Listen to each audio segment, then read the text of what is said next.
It's said that the definition of insanity is doing the same thing over and over again, only expecting different results. And I think you could say that about myself for many years, as well as many women, maybe you too, who go on a diet and expect to get results, to feel better, only to get frustrated and give up, and then go try something else and do that over and over again and keep searching and trying the latest diet and the gimmick and the quick fix, and expecting that eventually one will work and one will give you those results you want. And I often found that the results I wanted weren't so much weight loss or a big drastic change in my body, but just to feel better, to finally feel confident in myself. And I thought that equaled a certain number on the scale or losing weight. I wavered so much. And this week, the verse that I want to talk about today is Psalm 17:5, and it says, "My steps have stayed on your path.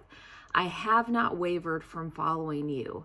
And I started following the Lord at an early age. I was in elementary school when I gave my life to the Lord and I committed to Him. But it was also in elementary school that I had this terrible relationship with my body. And I took that with me throughout my life until I was 40 years old. And so I followed Jesus in one area of my life, but in this area of fitness, I wavered. I kept going off track. I kept following these other plans and programs and looking for some other way that would make me feel better.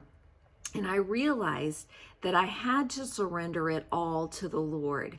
And it wasn't until I surrendered to Him and I focused on following Him fully and completely that I was able to stay on that path. This verse again, it says, "My steps have stayed on your path."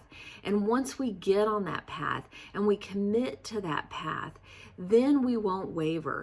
When these commercials and the ads and even the friends who are doing these latest diets and they're trying the latest pills, and you see them posting on their social media, this almost clickbait stuff that ask me about how I'm doing X, Y, or Z, and you so badly are thinking, what is it? What is it this time? What is it that is working for them? We know, and I know from years and years of, again, trying these things over and over again and expecting them to be the answer to make me feel better. We know that that's not the answer. The answer is not in another diet. It's not in another supplement. It's not in another quick fix. It is in finding and following Jesus and following Him in every area of our life. And that includes in our fitness. Lent begins tomorrow if you're watching this the day that it goes live.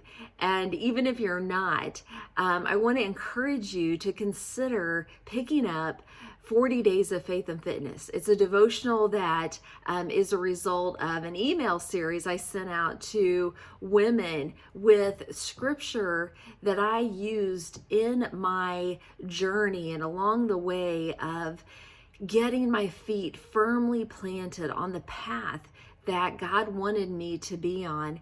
And they helped me not to waver when this outside temptation to try something different came at me. I have been able to stay on that path. I'm not perfect by any means, but I'm focusing on and following Jesus in this area of my fitness. And it's by His word and through His word that you can lay that firm foundation.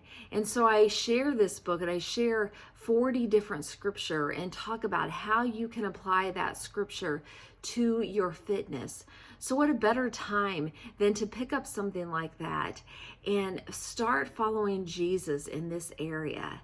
That doesn't mean that you don't, apply healthy habits to your life. In fact, you find that you want to honor him by honoring your body and doing healthy things. But it doesn't have to be in a way that's rigid. It doesn't have to be in a way where you're on plan and you're off plan. You're going to find his path for you and stay on his path. And when you hold strongly to him, you're not going to waver. So today, consider that. Think about what might be distracting you. You know, the world is going to make these empty promises, but the Lord is the promise keeper, and he is ready to lead you on your path, even on your healthy living journey, and help you to stay firmly planted on that path. So he's reaching out his hand to you. Will you take it today and follow him? When you hold firmly to him, you're not going to waver.